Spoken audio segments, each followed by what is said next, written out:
Welcome to Sex Positive Gaming. I'm Annie, and today we're going to look at the completed RPG, Memoirs of a Battle Brothel, available for PC on Steam and their Patreon.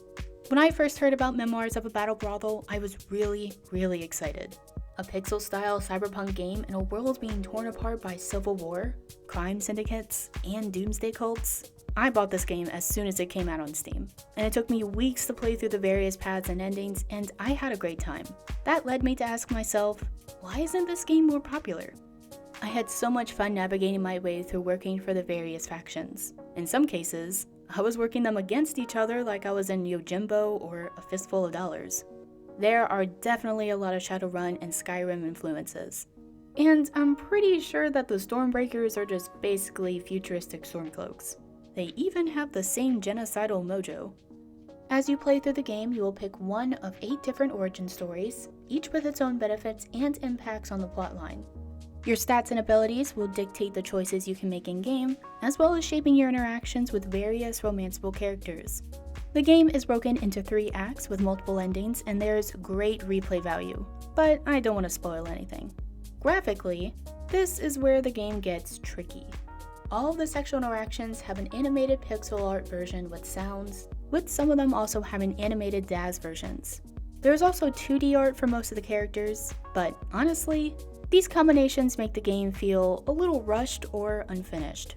Did the game switch from 2D art to DAZ at some point in development? Can we expect to see each of the sexual interactions eventually have a DAZ version?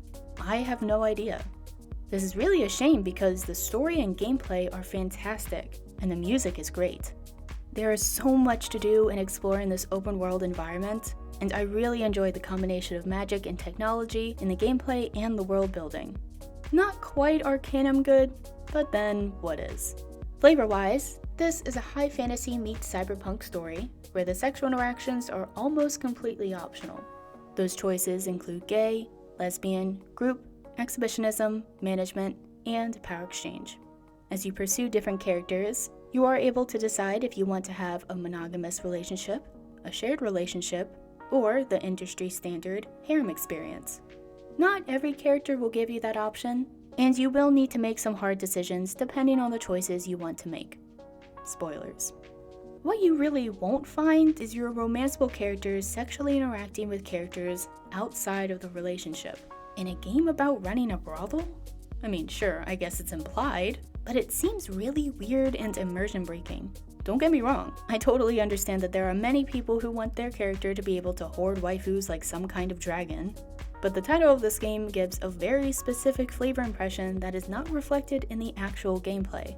How many potential players were chased away by the title that would have enjoyed these flavors? And how many players who bought the game felt cheated or misled because they failed to experience the flavors that they expected? And that's really why I think this game isn't more popular. The title implies certain flavors that the game does not deliver on, combined with the inconsistent execution in the art of the sexual interactions outside of the standard pixel art format. A pixel art format that is much more abstract, and much less popular than the more common styles that we see with DAZ models or hand-drawn art. So my recommendation is that if you enjoy the flavors I mentioned and don't mind turn-based RPGs, absolutely give this game a shot. This is one of the few games in our industry where the gameplay and story carries the game all by itself. Hopefully, if enough of us buy it, maybe the developer can afford to complete all of the missing DAZ sexual interactions. That would be amazing. Let me know what you think. How do you feel about the pixel art style? How important do you feel a title is in conveying expected flavors? And why do you think this game has so little attention? Until next time, no shaming, just gaming.